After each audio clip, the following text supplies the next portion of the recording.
Rasheed Ogunlaru, coach, speaker, and author. And today I'm curious to talk about the art of timing. And here to talk to me about the art of timing is Ysanne Lewis. Now, Ysanne Lewis is an astrologer, timing expert, and has become a good contact of mine. Ysanne, welcome. Well, thank you, Rasheed. This is a delight. It really is. They say that timing, they say good timing is everything, don't they, Ysanne? And you're a timing expert, astrologer, timing expert. So tell me, why is it that you specialize in timing, and why are we so interested in timing? Well, I think that we actually have an enormous effect upon time. If you consider that in the three-dimensional world, and obviously we're in bodies, we are all about time and space, the time-space continuum. Without bodies, I'm sure it's very, very different. So while we're in bodies, which we are, timing is paramount, and we can not so much influence it, but choose, and I think choose is a really good word, to cooperate and to align with it into our natural calendars. Influence it, but choose, and I think choose is a really good word, to cooperate and to align with it into our natural calendars. Influence it, but choose, and I think choose is a really good word, to cooperate and to align with it into our natural calendars. Influence it, but choose, and I think choose is a really good word, to cooperate and to align with it into our natural calendars. Oh, we seem to have a background. What, me talking back? We've got to sound back. Talking. Well, that goes to. Well, we can use this as an interesting test, because that was interesting. That was interesting itself. Happily chatting away, and then I heard myself talking back to me. What's interesting about that, Ysanne, is interesting, isn't it? Because again, that is just one example of timing. And you know, as you're speaking there, and if when I play that back, if the time delay of that is too interrupting for people, we can re-record this again. But you know, when you were speaking there, I found that fascinating, because I began to think that, you know, if you think about it, first of all, people have got a birth date and there's the time. So I know that we've been lucky enough you've done a couple of sessions for me. And the first thing I asked about was the birth date, about the timing and all the rest of it. So I guess that we already find ourselves as bodies locked into time, isn't it? What's the month, what's the day, what's the time?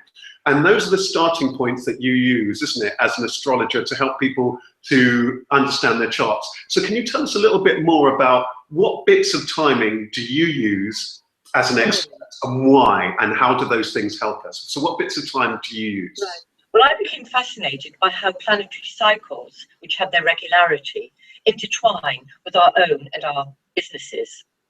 And so everything has a birth chart, a starting point. And I think Carl Jung, the psychologist, once said that whatever's born at a particular moment in time takes on the qualities of that moment. And we are all natural astrologers. Well, I'm wondering, so you know what I'm wondering then from that, Ysanne? I'm thinking, so why does it matter? I'm thinking, why does my birth date, I'm just thinking, for somebody who's curious about this, what's the significance of the time I was born, or the day I was born, or the month I was born, or the sign? Tell us a little bit about that for those people who are just curious or new to it. Well, when we're born, we have a time of birth. Some of us know our time, some don't. Some of us have been told it, others haven't.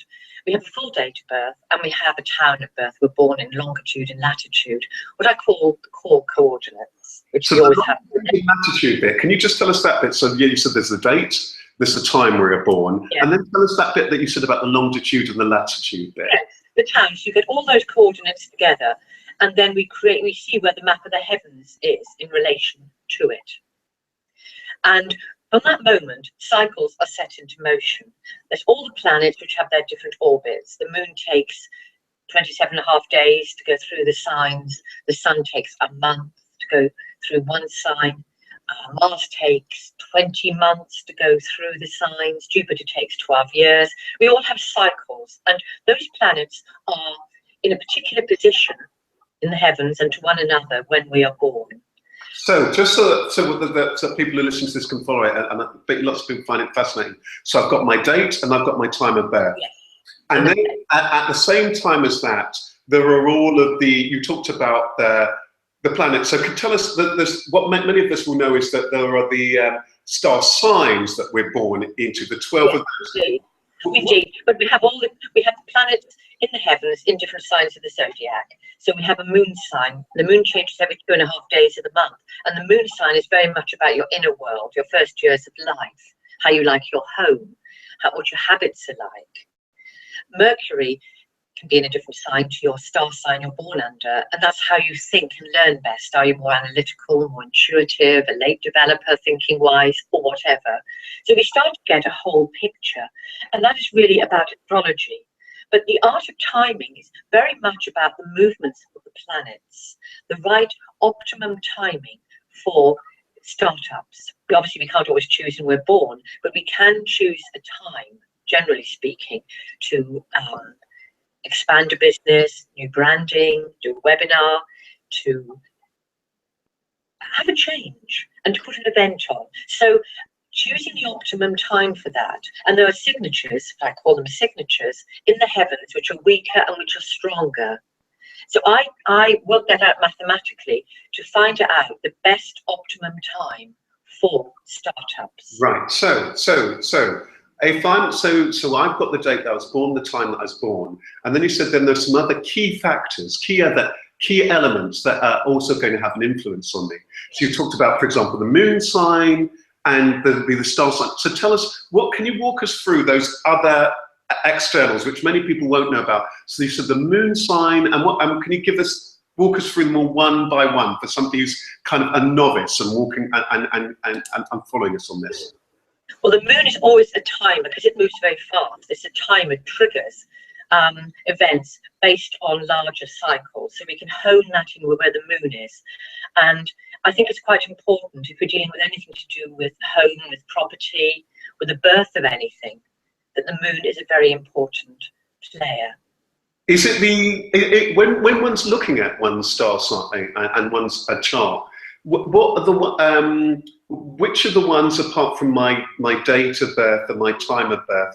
Is there a kind of an order in what you would look at next? You've talked, for example, that the home moon might relate to home, property, and so on. Yes. But can you tell us what would be the next thing that you would go to? So once you knew for example, my date of birth and my time of birth, what the next ones are in terms and their significance step by step? Well, it would depend on the area of life. Because when I deal with the art of timing, I'm looking at a particular period in someone's life. And I'm looking at what the kind of event is. If somebody wants a big, wonderful, colourful, dramatic, even celebrity-style party, I might look for the sign of Leo or the planet Jupiter very strong on that hour of the event when it started, okay? If you're signing contracts or wanting to really stabilise or bring about a foundation of something, I'd be looking at Saturn cycles, because Saturn is very much about boundaries, commitments. These are just examples. It is a really, really big subject. So in other words, you're saying that depending on what the aspect of that person's life might be, you could then zoom in on different planetary factors that will give insight to that particular area, because they will relate to different areas of that person's life and give different insight into that particular area of that. I would, Rasheed, definitely. And also, if we're looking at a person's life journey, generally, we can't change when we're born, but I can look at what the patterns were when they were born, that person. And let's start there. Well, let's start there. So for somebody, let's say we've got somebody, so they might well be in business or their career, but if they first of all want to get a bit of a grounding and to connect to themselves, first of all, where would you start with them first of all? What would you say for somebody who's coming to you for the first time, Ysanne, and they were wanting, they up until now perhaps, and I guess most people listening to this really, I think unless they happen to be an expert or passionate about this kind of stuff, they might, so far in terms of their life and in terms when it comes to timing, just think about, I don't know, their mood or what's in their diary, or however it is that they tend to work on timing. But how would you guide that person step by step, and it's their first time they've come to you, and then they're new to all this? Walk me through how you would work with them then. If they've come because they're open-minded in terms of they're just curious, they want a general reading about themselves, whether they're 20 or whether they're 90, and I've done readings for people spanning those ages, I would then look generally at their pathway in this lifetime. I compare it to a theatre stage, Rasheed, that all the planets have strong characters, they have personalities, they're like actors that live within us. And there's a timing, like with a play, when they come on and off stage. So I'd be looking at particular cycles coming up for them, particularly where they are now in life, because this is where my art of timing work comes in, where we are now and into the future cycles, to see when is the best time for perhaps going with the tide, when is it better, because the tide seems to be against one, to actually have a bit of a sabbatical. And I'd see most of my clients, because they know their cycles inside, they actually feel, oh yes, that endorses already what I feel. And when you consider that our daily, yearly cycles really are quite embedded in our bodies, and there's a kind of time work for our natural diaries, okay? Unfortunately, nowadays we conform to calendar clock time much more. The grid has changed. So my job is to get people into those awareness of their own cycles. Now, what you're saying is fascinating. Well, what you're saying there is fascinating, isn't it? Because that's absolutely fascinating. And because, so you're saying that actually nowadays what happens is that we tend to be driven by, shaped by calendar diaries, the calendar diaries, schedule diaries, and so on, and our timing is driven by that. But then you also said before that, but actually at the same time, somebody will have their own rhythms, their own timing, and so on, and that and presumably that's why there sometimes can be a conflict. And you said that sometimes somebody might know for themselves. I mean, I know, for example, that sometimes you hear people talk about that there are certain months of the year or seasons of the year that they feel. I'll mention something there, yes, if I may, that actually seasons are very, very important. And the 12 signs of the zodiac are divided between 4 seasons. The starting sign, like Aries, Taurus, a fixing, Earth one, and Gemini moving on one. And it goes on through the seasons. And we are very attuned. And there's been quite a lot of research done on particular health conditions which occur with people born in certain months and so forth.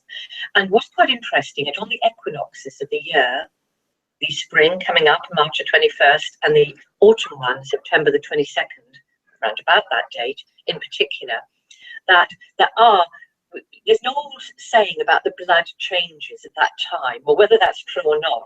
There's been research done. I think it was Yale Medical School, the neuroanatomy department, which actually could see measurable permutations in the nervous system of people around about the time of the autumn equinox.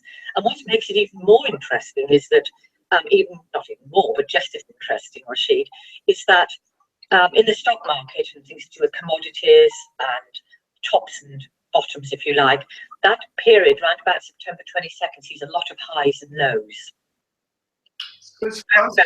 We are all linked with cycles, from the big cosmos, and the word cosmos means order, the cell, the big cell if you like, to our own little cells. And like a hologram, if you take one piece away, it contains the picture of the whole. So given that then, when people feel things, just the phrase that's coming to me is out of sorts, for example, from your perspective, there could be all sorts of different reasons why that might well be happening. So it sounds from what I'm hearing from you as though they're not in tune with their own rhythm, and so they might be effectively going against the tide. Is that fair? No, that's really interesting, because you know when somebody like an opera singer hits a particular note, they've done these experiments and a glass shatters. There's a resonance between that tune, that frequency, and the matter, the object. Mm-hmm. And the same thing with a radio station. It has to resonate to that frequency. So I think there's a kind of connection all the way through. And we, Rasheed, really know when we are out of sorts. When we say, oh, but I've got to do this today. Mm-hmm. You know, because.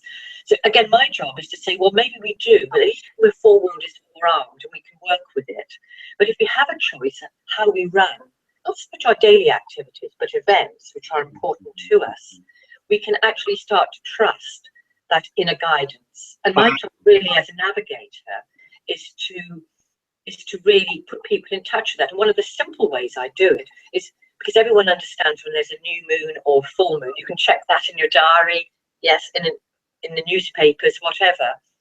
And I say to people, look at what you're doing on phases of the moon, and look at connections coming up. For example, we have a solar eclipse on the 9th of March, the early hours of the morning, and that's a new moon as well. So let's pick up on that. So pick up on that precise point, and for people who are just listening, and I just asked the purpose of people listening. So you said that one of the first things that people could do is, for example, look, because it will be in their diaries, things like a new moon. So tell me, what's the significance of a new moon? Again, for people who are new to this, what's the significance of a new moon? What does that mean? Well, we have the 4 phases during the month: the first quarter moon, the full moon 2 weeks later after the new moon, the last quarter a week later, then the new moon again. We have a lovely cycle. The word moon comes from the root of mother and matter as well, which is really nice, isn't it? So the new moon is always a time of fresh starts, particularly of seeding of ideas. It's not always the best time for big action, but it's a lovely time. And in the 3 days leading up to the new moon, we call the dark moon, of preparing, of waiting. And at the new moon, to get the impulse, the intention, the seed of it. And then a week later, with the quarter moon coming, we actually get the time for action. You find things start moving with that idea. And then a week later at the full moon, it's like light is being shed on it. We can go public with it, perhaps. It's like a performance. Then a week later at the last quarter moon, it's often a time when bits we've overlooked, not dealt with, come up to be attended, or bills to pay, things like that. And then as you build up to the new moon again, a good time to prepare for new things, or to just tie up the loose ends. So it's interesting, again, when you were talking there before about, it's fascinating, before you touched, for example, on the calendar timings, again, typically 4 or a bit weeks. So it's interesting that we've kind of created our own, or a system of time, which isn't necessarily in sync with the natural time and so on. So what you're saying, I think, is absolutely fascinating, Ysanne. So I've heard, for example, a while ago, I was interviewing an expert on raw food, and he was telling me about that there's a whole system of farming that is based on the moon. So people they will plant stuff in line with when the moon is and so on, and that's supposed to help the vegetables and so on in terms of their optimum. So what are all the different, or what are some of the things that can be affected or enhanced by us understanding the other time? Oh, there's a whole subject unto itself, Rasheed, about the moon. I'll give you one lovely little example. The big redwood forests in America, big trees. I don't know if you've ever seen them. And when they cut them down, they mark the trees with the phase of the moon, particularly if it's a new moon, which is like what they call a drier time, and full moon, because actually we are 87% water, fluid, and at the full moon time, the body's electricity is higher, we gather more fluid, and we tend to put on a tiny bit of weight. It's quite amusing, really. And when they cut these trees down, at the full moon, the sap is greater and can damage the wood, so the wood has less value, and the new moon is higher quality. So, and some surgeons don't like to operate, or try not to operate at a full moon. Hemorrhaging is greater, perhaps more emergencies. In fact, I had a cataract operation last year, and I remember the lady surgeon saying to me, we know at full moons, there's more emergencies coming in. Wow. A bit more complicated. I'm not saying on that note, don't have an operation at a full moon. On that note, actually, I had a lady come to me recently, and she wanted to have facial surgery from a car accident the other year. And she wanted a particular date, because it was elective surgery, private, so she wanted it being self-employed when it could work for her best and to take some time for recovery. So she gave me a couple of dates, and I managed to tweak the timings so there'd be the best optimum energy for that kind of operation. And when it applies also to things like business, I would say, look at those phases of the moon. Look at the changes which occur, because just as throughout the month, the moon has those phases, there's also, we call this a lunar gestation, 9 months cycle, where whatever sign the new moon is in, like on the 9th of March, it'll be in Pisces. 9 months later, the quarter moon will be in Pisces. 9 months after that, the full moon will be in Pisces. And I actually did a survey, well, it wasn't even a survey, work for a lady who ran a beautiful art spa, and she actually opened on a new moon, and we looked at those 9-month cycles for the next 5 years, and they all coincided with changes, things going more public, closure, It was really, really interesting. It is, and what strikes me about this is it sounds to me as though there's a real value if somebody is really deeply interested in this, is working with somebody like yourself who's a specialist in it, isn't it? It makes me think, I'm thinking a little bit like if somebody was having some design work done, it pays to sometimes work with the graphic design, because it sounds to me as though there's quite a lot of science and art to this, moon, stars, this, that. Unless somebody's really a talented or passionate enthusiast, I would imagine it kind of be tricky or involved to do that. Is that fair to say, is that? I think that's a very good way of putting it, Rasheed, because I'm basically, it's like any specialist. I've got my own language, or the language of the stars. In fact, the word astrology means logo, word, astro, the stars, the language of the stars. And so much research has been done in relation to cycles. There's a big foundation of cycles in America, from the soybean cycle right through to anything you can think of. Anything which has a starting point, which is always a vulnerable time, but a very, very important one too. There's another little bit of interesting research. There was a Czech doctor, his name was Eugene Jonas, I think I'm pronouncing it right, and he worked with women and fertility cycles. And we know, generally we can hear about when is the best time for conception, but he had a 98% accuracy with this a couple of decades ago. I need to get back into it and check on it again. But he reckoned that the phase of moon that a woman is born under, say, for making it simple, a full moon, but it could be any time during the month out of 360 degrees, then that phase of the moon, which occurs twice a month, that is her optimum time for conception. And if the moon is in what we call the water or earth signs of the zodiac, they're more likely to be a girl child, and the fire and air ones, which I can say if you'd like me to, more likely to be a boy child. There's been very high statistics on this. So what I'm getting a sense of from this is that it's like a universal or cosmic geography, in the same way that different parts of the world will have different ecosystems and so on. Yes. But when one understands that, I guess this from the cosmos, one can then begin to understand or map or spot or chart or into that, which is thinking. And it's fascinating because I guess that when it comes to an individual, on a very individual level, isn't it? People might often say they'll know that they are at their best at a certain time of the day. Oh, or, absolutely. Isn't it? Or certain times of, you know, and we were talking before about months and so on. So I guess there's far more to this than often we in our day-to-day lives give credit. Now, I guess one of the things you were saying before, Ysanne, was that where people, for example, in business, it might well be that they've got contracts to sign or that they have events that they've got to put on. Sometimes there might be some time leniency as to when they can do that. Those people who are employed in day-to-day jobs, are there any things from your experience working with people? Are there any things that where you find where timing is either in their hands or not in their hands? I think what I'm saying is that lots of people might feel as though they're, well, like, you know, that's all very well, but I can't necessarily control when I've got to do X or Y. Absolutely. I think that when we have to inverted commas, to do something, then at least we have the idea of how we're feeling inside more. And we do it more with glad grace, maybe. We cooperate with it better, we align with it. Because what we resist, you know, what we feel resentful about tends to persist, doesn't it? So, of course, if we have to get up at 6 in the morning, we're not morning people, we're always going to struggle with that. I mean, I'm a fine example of being employed, having to work at 8 in the morning. And then I decided one of the reasons I wanted to be self-employed was to have a different schedule. I prefer working in the evenings.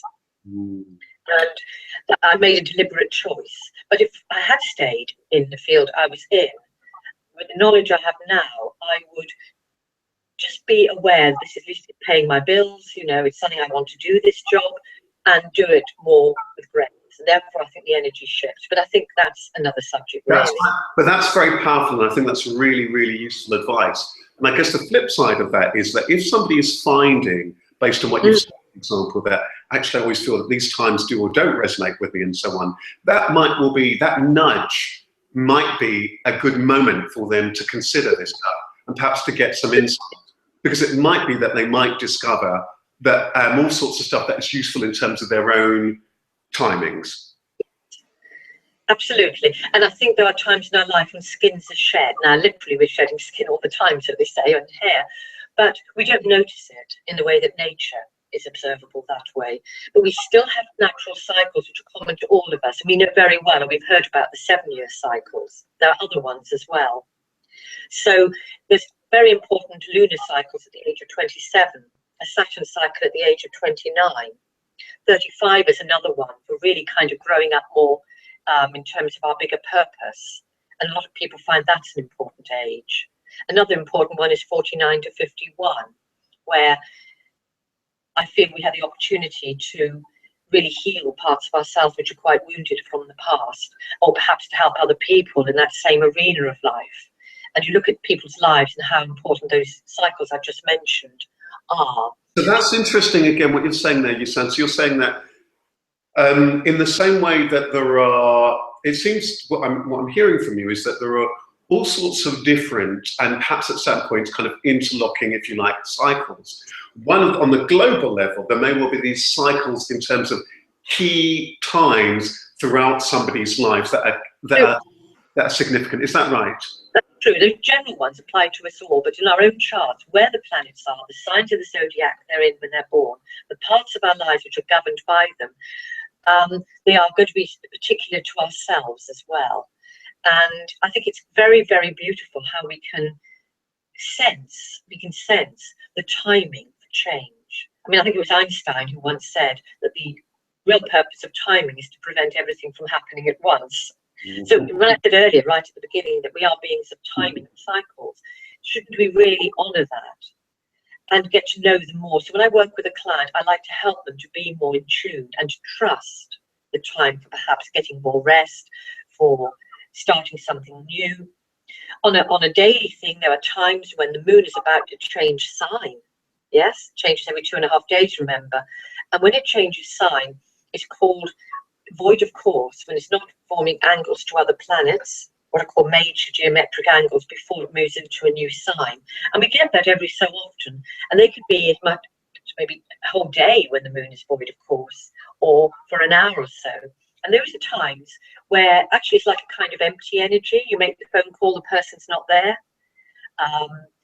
It's a time more for reflection, time perhaps for clearing things out, rather than pushing things forward. So when people ask me, I've got time to do something, I tend to say, well, try and avoid it when the moon is void of course. And that's what I tell them about. And we actually have a couple coming up as well, which is quite useful to know about. Yeah. Although by the time people listen to this, they may have passed. But so Yeah. what you're saying is fascinating, you know, Ysanne. It's really fascinating. I mean, one last thing I want to kind of ask you is that it sounds as though if somebody's mindful of themselves, their own timings and timing generally, it's good that even where they may not be in completely control of what needs to be done and when, it helps them to be able to do that more gracefully and so on, and with a better energy. When they do have control, they can therefore shift things to a way that might be far more conducive to them. Tell me, do you find, can there be almost the opposite? Are there people who you meet who become overly obsessive and can get too tied up in time? Is it possible that somebody who might have been switched on to some of this stuff then panics and doesn't know whether to turn this way or that because they get too caught up in time? Can you just tell us a little bit about that? I haven't encountered it with the kind of clients I meet.